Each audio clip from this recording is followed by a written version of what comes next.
everyone. Welcome to Party Like a Marketer, the podcast dedicated to cannabis marketing, public relations, and authentic storytelling. I'm your host, Lisa Buffo, founder and CEO of the Cannabis Marketing Association.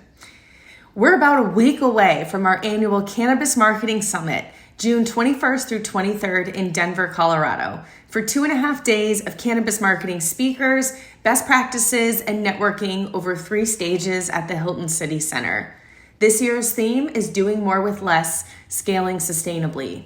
We know how tough it is in the industry right now. So all of our content, whether it's a conversation about SEO or retail design, is going to be spoken about through the lens of how to do it on a budget and effectively to help companies drive their top line revenue and their profit. Today's conversation features Tatiyana Brooks, the Public Relations Account Director at Comprise. As the Director of Emerging Markets at Comprise, Tatiyana is responsible for executing impactful public relations strategies that grow companies across a number of verticals, including cannabis, AI, cybersecurity, financial technology, and more. She's committed to cannabis advocacy, social responsibility, and education. And Tatiyana partners with local organizations to increase business opportunities for minorities and restore economic wealth. Get your tickets now to the Cannabis Marketing Summit. Use the code PODCAST20 for 20% off, exclusive to Party Like a Marketer subscribers. Go to thecannabismarketingassociation.com and click on the Cannabis Marketing Summit. See you next week. Tatiyana, thank you so much for being on the show today. Thank you, Lisa. Really happy to be here. Yes. So can you tell our audience a little bit about who you are, your career background, anything else you want them to know about Tatiyana, as well as your work at your agency and a little bit about what you do? Sure, absolutely. So my name is Tatiyana Brooks. Everyone calls me Tatia. Even my CEO called me Tater Tot. I'm Director of Emerging Markets at Comprise. That we are one of the nation's first technology public relations agencies, and we are based in Boulder, Colorado. I started my PR career in Las Vegas, where I handled social media, digital marketing, influence management, all types of account management for entertainment, food and beverage, and CPG brands, one of those being cannabis. But since leaving Sin City, I've really honed in more on cybersecurity, synthetic biotech, agricultural biotech, anything that's new on the scene. And one of those still is cannabis, so all about cannabis technology as well. So I really like to specialize in impactful stories that help not just consumers and media, but also investors, employees, political leaders. So what I do is help my clients really just increase their awareness and their thought leadership. Awesome. And how long have you been doing this? And this comprises like, this is their bread and butter. This is what they do. This is what we do. Yeah, we are all about making sure that anyone new on the scene, or whether it be startup or whether you're a very established company, but just making sure that they are seen in a very positive light and making sure that they're effective, whether that be increasing their funding or increasing awareness for their products. That's definitely our bread and butter. But I've been doing this for about 5 years now. In Vegas, where I started my PR career, one of my first clients was one of Vegas's first recreational dispensaries. So really appreciated the grassroots movement and still do to this day. Awesome. And can you talk about some of the best practices for PR for cannabis clients? Like, what are the things that when you start out the gate with them that you advise and recommend when working with them? And like, how do you approach cannabis a little bit differently than, say, cybersecurity or some of these other technologies that you mentioned? Like, what's kind of the bread and butter of best practices and that public relations approach that you have? Yeah, definitely. So I would say whether that be, if it's cannabis technology or a dispensary or a cannabis brand, as we all know, there's plenty of stoners in the industry, but we try to shift away from that kind of stoner culture because, this is a business, this is an industry leading something that we are trying to standardize. So that's one best practice for sure, but also still making sure to resonate with those consumers who are still those stoner cultures. That's still super important. So making sure that we have the messaging right. So whether we're talking to investors or customers and whether those consumers are new to cannabis or maybe they're cannabis averse. So it's making sure that we are, really tailoring that messaging to complete their goals. dispensary, they began hosting blood drives to help the American Red Cross because they were having a blood shortage. And those blood drives that helped offer discounts to consumers who donated. So now they do it every year, and they see a consistent boost from not just their, regular consumers, but also new customers.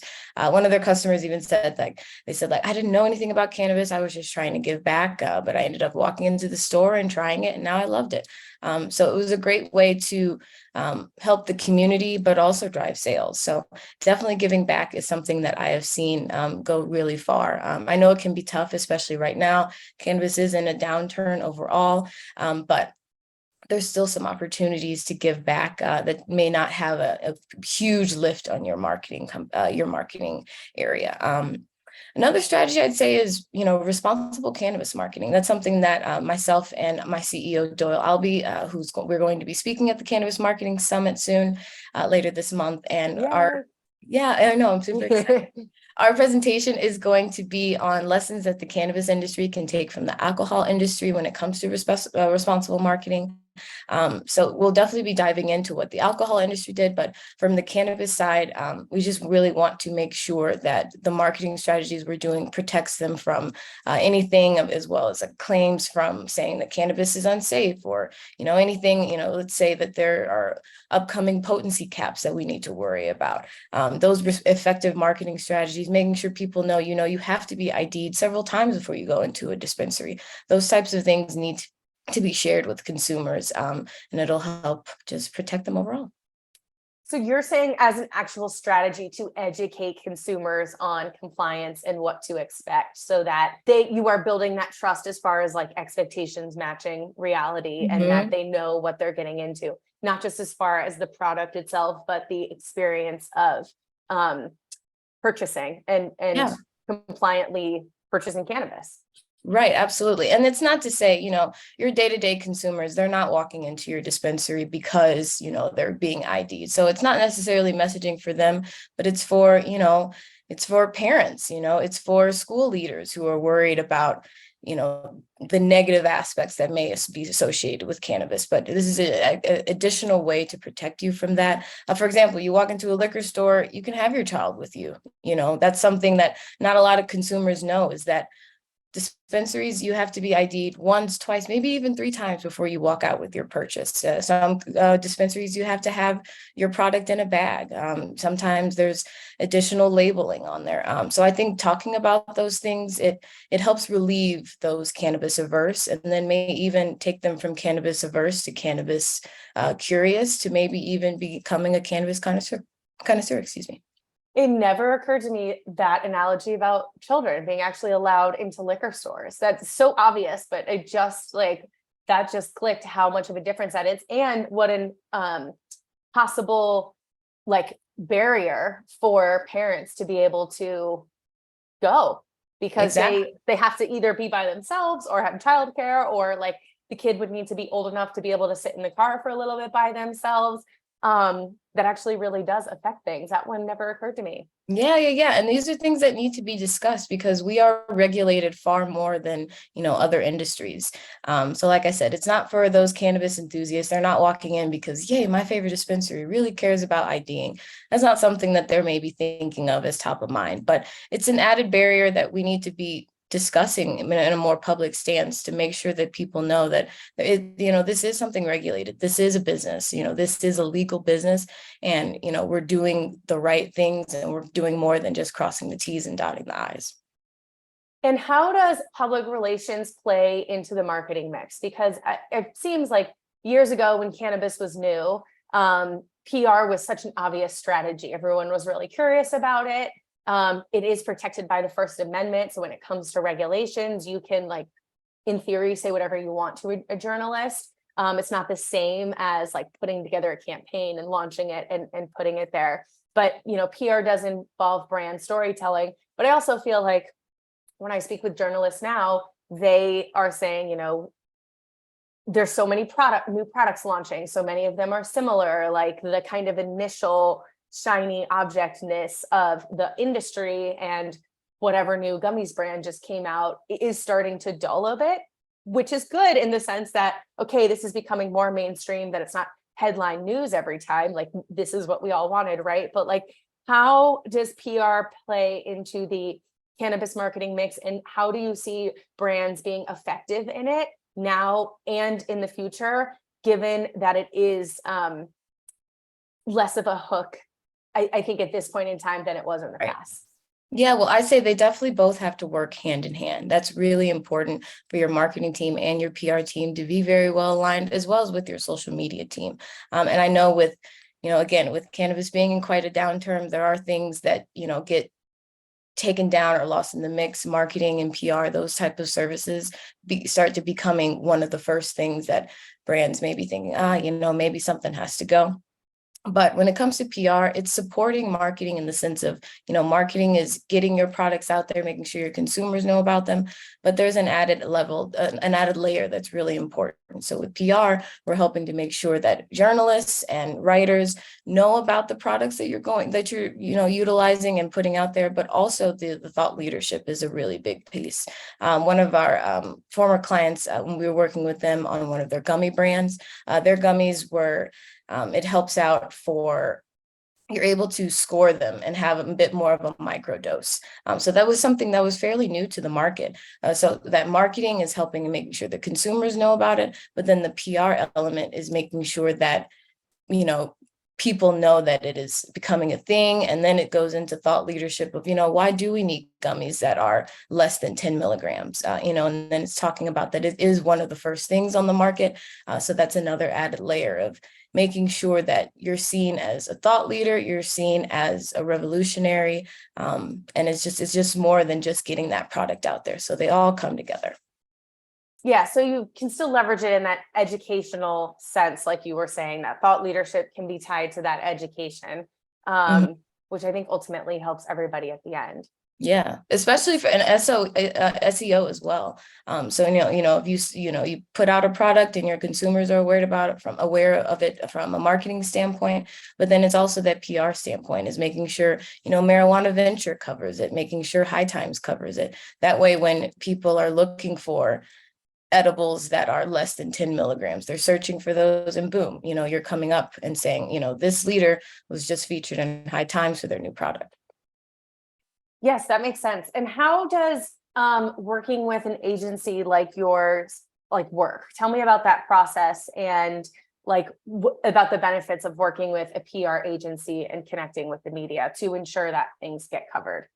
Sure. So when we sign a client on, we want to know all the nitty gritty. We want to know about your upcoming products, your upcoming announcements, who are your thought leaders, and then we want to just elevate them and make sure that they are just seen in the best light possible, as well as seen as technological advancers. Those are things that are really important. So when you come on, we just learn everything that we can about you, and we plan when you want to release your products, when you want to start talking about new things, and it's all really planned. And we do like 90-day sprints. So every 90 days, we'll do a strategy session and talk to you about what your goals are, what KPIs we need to confirm, and then the pathways to get there. And what are common KPIs from a press perspective? From a press perspective, I would say common KPIs are, making sure they're in those trade publications for sure. So they want to be in High Times. If they're doing something from a political standpoint, they want to be in Normal. So we want to make sure we're getting them their reach in the outlets that they prefer. But then it also is uplifting their marketing and social media. So, we're making sure we're working with their social media teams, is that when they get published in an article, then the social media is following up with saying, hey, thanks High Times for featuring me. And then it's really adding to that conversation. So that's another KPI, is how social and marketing can both benefit from PR efforts. Another KPI I would say is just making sure, even when it comes to their events, it's more than just marketing. When it comes to events, it's making sure, hey, was it featured on the news? Or, was my blood drive, for example, covered more places than just cannabis, to reach those cannabis averse and cannabis curious consumers too. That makes sense. And do you have any stories or client wins you want to share where you were like, this is the perfect example of PR being knocked out of the park, and this is how it really helped and benefited a business? What's that what's that kind of dream scenario look like? Sure. So a couple of years ago, I was working with the Green Solution, which is a pretty predominant dispensary here in Colorado, as well as a couple other states. But a couple of their founders are veterans themselves. So we really wanted an opportunity to give back to veterans. So when they opened their dispensary in Black Hawk, which is a fairly small market, but it was, became one of the first dispensaries in that area, Black Hawk, Colorado. But they also partnered with a veteran community and gave I believe, don't quote me on the number, but we definitely gave a couple $1,000s to those community leaders and had a big event, had a big splash, especially in such a small market. So they were featured in all of their, smaller newspapers and publications, but that helped them get new customers in a very small market. So that's definitely a win for sure. That blood drive that I mentioned earlier, another great way to reach cannabis averse and cannabis curious, as well as just giving back. And even American Red Cross thanked them as well. So that's just adding the grand scope of being able to be seen in a positive light.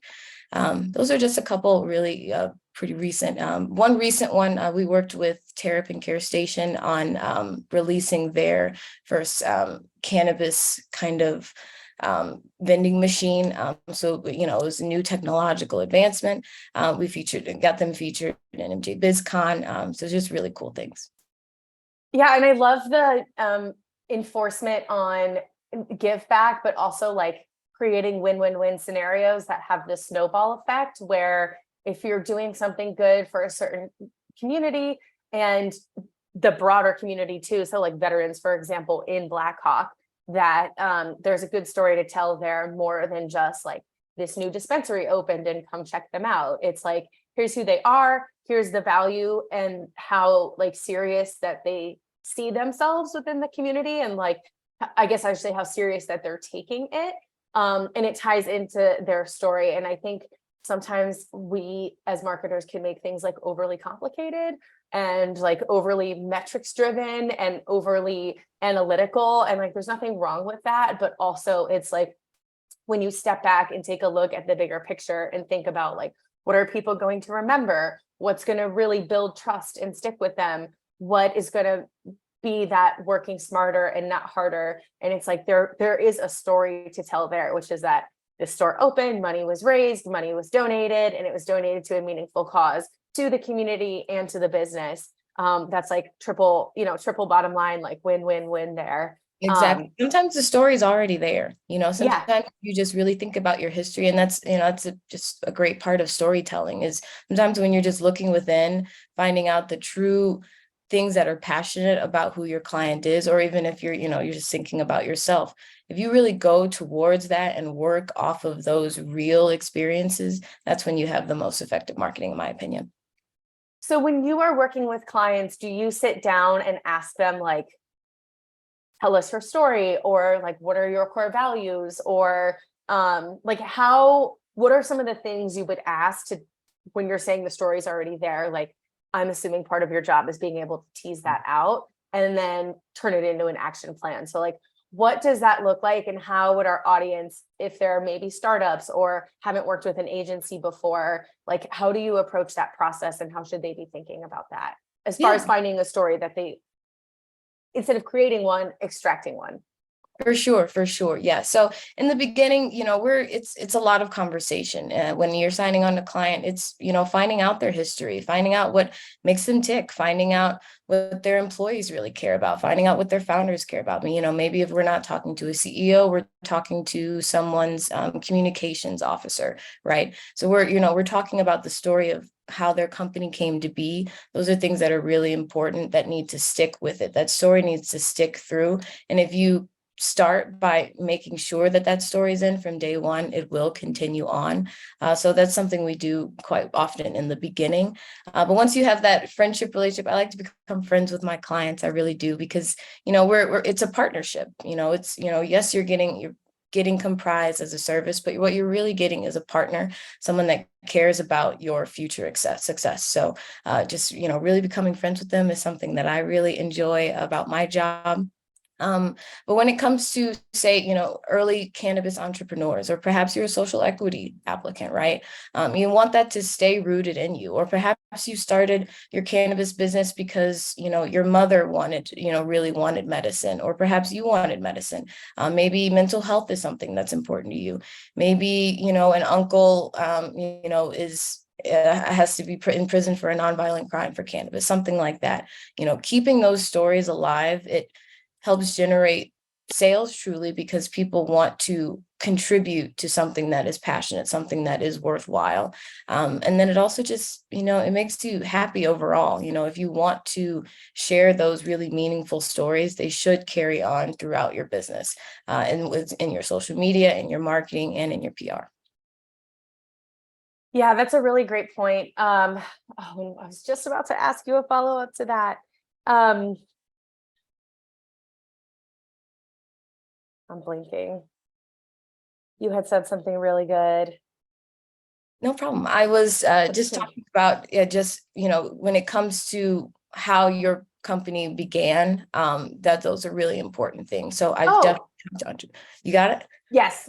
So when it comes to marketing, like I was saying in the beginning about sometimes us overcomplicating it as marketers, that you want to be able to turn your customers into evangelists of your brand. And if they have an experience that they really love, or a core value that like you align with their core values, like I think of Tom's shoes as the most kind of like obvious, almost oversimplified example, where like those shoes weren't particularly like pretty or innovative or arguably stylish, but it was like they're at a decent price point, they're well made, and I know with this purchase I am helping somebody else really Exactly. in need. And I feel like that just simple concept like skyrocketed them to like first in class. And it's not that, we can even have that sort of direct comparison in cannabis as far as like a 1-for-1 model, but it is just this consideration of that founder had a story, it was tied to something that was important to him,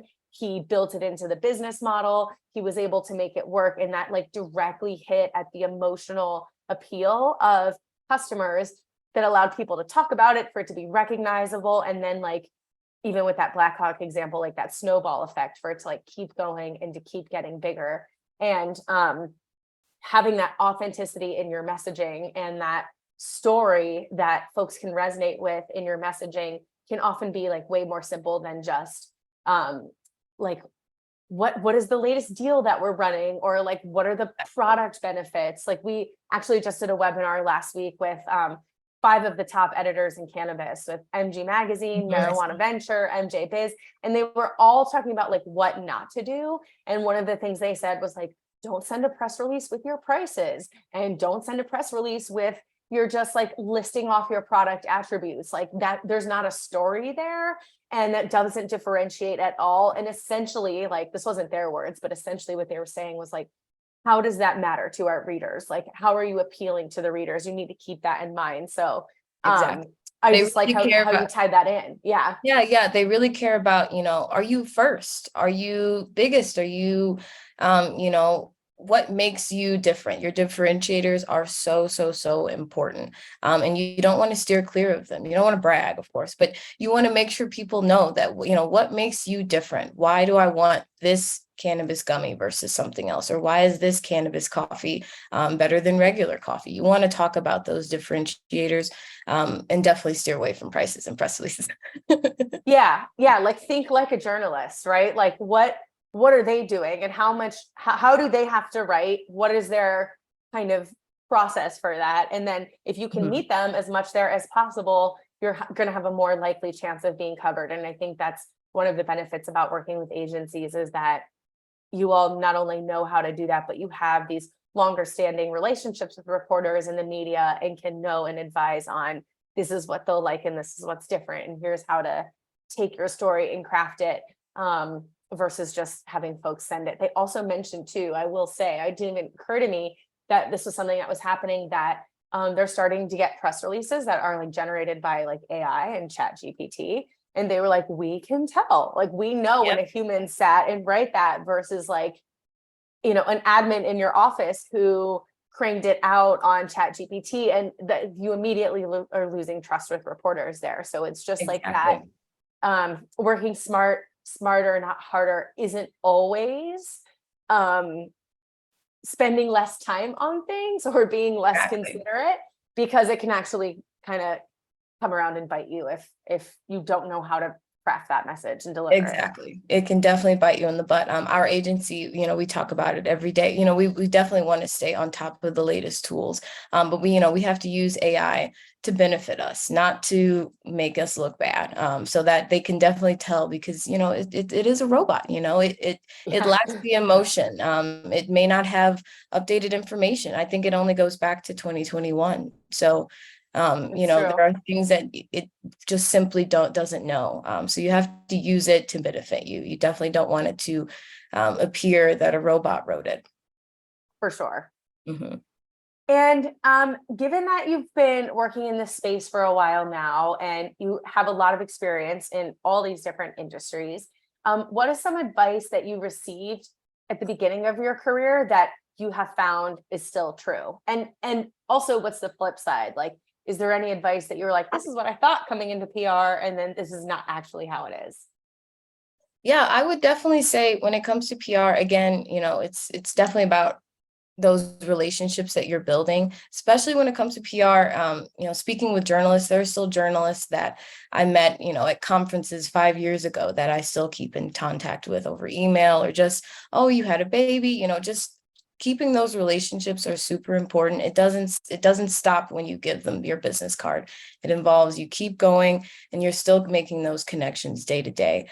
From specifically a marketing standpoint, what I would say is staying on top of the latest tools is super, super important, and being aware of, any new shakeups in the industry. For example, Twitter, they just started allowing cannabis ads. It's a little clunky at the moment, still working out some kinks, but just knowing that you have that availability, you can, be the first on a platform. You could potentially, I think it was just released earlier this year. So you could be one of the first dispensaries, one of the first cannabis brands to be seen on Twitter. And, consumers may not ever forget that. They may say, oh my God, a cannabis ad on Twitter? I've never seen that before. I need to check this out. So staying on top of the latest tools is super, super important. Another thing I would say is, I don't think I knew how big events and experiential marketing would be. When I first began in the cannabis industry, I helped one of my former clients with their 420 festival. And I was like, oh my gosh, this is so cool, but it's so much bigger than that now. So being ready for that when the time comes, when consumption lounges become more of a norm, or even being ready to give a cannabis course on how to make your own edibles, or, maybe there'll be cannabis watch parties in the future for sporting events. You just being able to shift and, begin with those. And I know I live in the beautiful state of Colorado, so we have a lot more opportunities than other states, but as those new states are forming, to be ready to jump in when they're able to do so. Yeah, the consumption conversation is always interesting, because the analogy I like to use, which you will probably understand, is like the current environment would be like if we had liquor stores but no bars, and we have dispensaries but we don't have consumption spaces. And it's like, could you imagine if we had just liquor stores and no bars, but you had to walk home with your alcohol in a bag and then consume it in your living room, and that was like the space you were relegated to?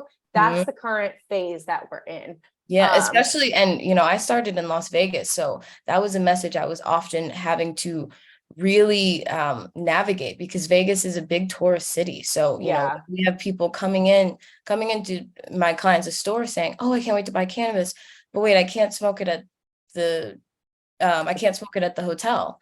What do I do? Or, they're asking bud tenders, where can I smoke this? Can I smoke it right here? So being able to navigate those things and making sure that your marketing still allows and ensures that consumers have ways to go about it, that was super tough. Consumption lounges, I believe, just recently became legal in Nevada. So I am hoping that they can really push that, because to be a tourist and to come to Vegas, for a week or a day, and, you see the big dispensaries and the lights and you have nowhere to go, that's super tough. Yeah, definitely. So I want to talk a little bit about your talk at the Cannabis Marketing Summit. Can you give a little preview, just a little preview as to what you're talking about, maybe some highlights or what's important? We, as many of you know, our conference is June 21st through 23rd. We have 3 stages running. We're over 2.5 days. We're talking about all topics cannabis marketing. And Tati and her CEO have a really awesome workshop and presentation about kind of the parallels between alcohol and cannabis, which, if you don't know, or I guess don't know this already, but our marketing regulations are pulled directly from the alcohol industries and just modified. So like it, and actually this is for all of cannabis regulations, I should say. This isn't just marketing, but in Colorado, Amendment 64, which is the bill that was passed for legalization, their slogan was regulate marijuana like alcohol. So that is, alcohol is the basis of cannabis's policies, but we know it's not the same, right? Alcohol doesn't have this medicinal use. The effects of alcohol and cannabis, are very different on the body and the mind. But from a regulatory standpoint, that's how things were built. So can you give a little insight into what you're going to be talking about and maybe what folks can look forward to? Sure, absolutely. Yeah. So we're super excited about it. My CEO and I, Doyle, we are going to kind of tag team. And, I am the cannabis expert for this presentation, and he is the alcohol expert. So he worked for Coors many years ago, helping out with their PR. So a lot of those initiatives that he was, navigating through in the 80s and 90s, that is just what we're going to be talking about, how cannabis can benefit from those as well. So as you just discussed, a lot of these regulations are directly tied to how alcohol was introduced and legalized and regulated in the US. So we're going to be diving in to talk about, some of the sort of obstacles that the alcohol industry had to overcome, some of the unsubstantiated claims, some of, claims to ban alcohol. We won't talk too much about early on, in the 1800s and the temperance movement, but we're going to talk about how in the 80s, drunk driving was something that was, greatly discussed. And, there were several marketing pushes to ban alcohol once again. So the alcohol industry really worked hard to make sure that didn't happen, provided some extra regulation, some extra oomph to the fact that, this is a regulated industry. So one thing we'll be talking about is, the slogan 21 means 21. That still runs true. Alcohol, liquor stores and bars still have the signs up to this day. But that was one way to protect themselves from potential re-banning of alcohol. So we'll be talking about responsible marketing strategies that cannabis industry professionals can use, but more than just responsible marketing, it's the responsible positioning. So that goes right back into discussing that, to get into this dispensary, you have to be 21. You have to show your ID. Those types of messages need to be shared more often than not. So we'll be diving into those. I won't talk too much about the specific parts of the presentation, but just know you're going to be hearing from an alcohol PR pro, and then what I'd like to call myself, I'm getting much better at cannabis PR over the many years.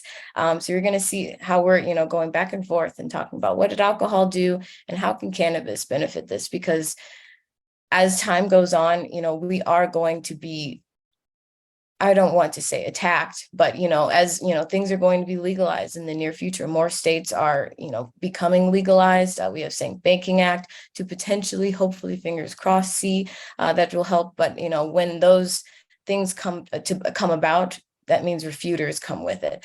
So it's just all about protection and, all about making sure that people that aren't cannabis enthusiasts knows about the good things that we're trying to do in the industry. Yeah, that's a great way to put it. And I'm really excited for your talk. And didn't he work, correct me if I'm wrong, but didn't he work in-house, like as an executive at Coors? Yeah. So he knows, like, and he knows. Saw it then. Too. He saw it then and, was working very closely with, a lot of those messages. That was, it was all him. So really excited to talk about it. It's gonna be a great talk. Mm-hmm. Awesome. And you guys are Friday, right after our keynote. So you'll be there Friday morning for those who are coming. Yep. And then for anyone that would like to connect, you definitely can reach out to me on LinkedIn. That I will be there all 3 days. I'm super excited. I was there last year, saw a lot of amazing talks. So I'm really excited to be giving one this time. Nice. I can't wait. It's gonna be we took it's going to be better. Like last year was awesome. It was an awesome event. It was our first time doing it in person, given the hiatus with the pandemic, but we took like all the things that were good for last year and all the things we could have improved and put it into the show. And I'll tell you guys a little bit more about that. But Tati, I also want to ask you, where do you see the industry going in the future? Like, what's the short term? What's the longer term? And if you could even tie that into PR, like, where do you see it going and what are some of those opportunities there? Yeah, for sure. So right now I'm super hopeful for Safe Banking Act. It's super important to make sure that legal cannabis businesses have access to financial services. It keeps their employees legal, safe. It keeps the community safe, because, especially with dealing with cash. But I'm also really hopeful for expungement of nonviolent cannabis records. That's something that I am really, really passionate about. I know one of the Democratic senators, I believe is Merkley, but he's pushing for reform that kind of is rooted in restorative justice. So he wants to make sure that, states get funding if they choose to expunge cannabis records. So I definitely see that happening. I'm really looking forward to it. And tying both of those things into PR, when it comes from a business standpoint, making sure that, if that is something that you are passionate about, you want your consumers to know about it too. You want to be representing in a positive light, and you want to be making sure that the media knows about that as well. So that's something super, super important. And when it comes to Safe Banking Act, as that thing, as that really begins to take flight, that's when cannabis businesses need to be talking about, here, look at what's happening right now, here's how this could benefit my business. So from a PR standpoint, as those conversations happen more often, we need to be discussing that externally and saying, like, the reasons why I need this for my business is X, Y, and Z. So I definitely think that's really important. I would also say that I guess, again, we're talking about social media. If more platforms decide to allow cannabis ads, I think that'll be really important and will really help grow the cannabis industry. Experiential marketing, I know I just mentioned that, but now that we're out of the pandemic, we can really, be connecting in person and create new experiences involving cannabis. So I think that'll be really important as well. And then lastly, social equity. Definitely see them really propelling. I see the rise of their businesses, but I also see and hope to see mentors who are long-term players in the space. I'd really love for them to help propel them up as well. Yeah, that's awesome. Let's see. And then what is your personal favorite part of working in the cannabis industry? Like what is different about it from the work you were doing in Vegas and the other industries that you work with? Like, I'm guessing cybersecurity is a very different conversation. So it is, it is quite different. Those client calls are definitely different. Yeah. My favorite part of the cannabis industry is that, it's grassroots history, and how that still is carried on with that same passion today. In the 60s with the anti-war era, cannabis had switched from being just like a fun leisure activity to really a fierce political stance. And that is still something that is really cared about still today. Even today, our industry, we prioritize, reversing the effects of war on drugs. We're extremely active in politics. And then we come together for rights for cannabis business owners. So that's my favorite part of being in the cannabis industry, is that we do really care. I feel like it is truly just all good people, honestly. I haven't met a cannabis bad actor to this date. And I love working in the cannabis industry. I love helping them propel, especially as, there's so many new cannabis companies coming to be every single day. So helping enter these markets, especially new markets as they're coming to be. My dad is wanting to become a franchise owner of a dispensary in Missouri. So I'm helping him with that. I know. So just seeing it grow and seeing it, how it's something that I used to hide from my parents. Yeah. And now I'm helping him get involved. So just, it's so cool to see it literally growing more and more every day. It's my absolute favorite thing. That's so cool. Is he applying for a license? Yeah.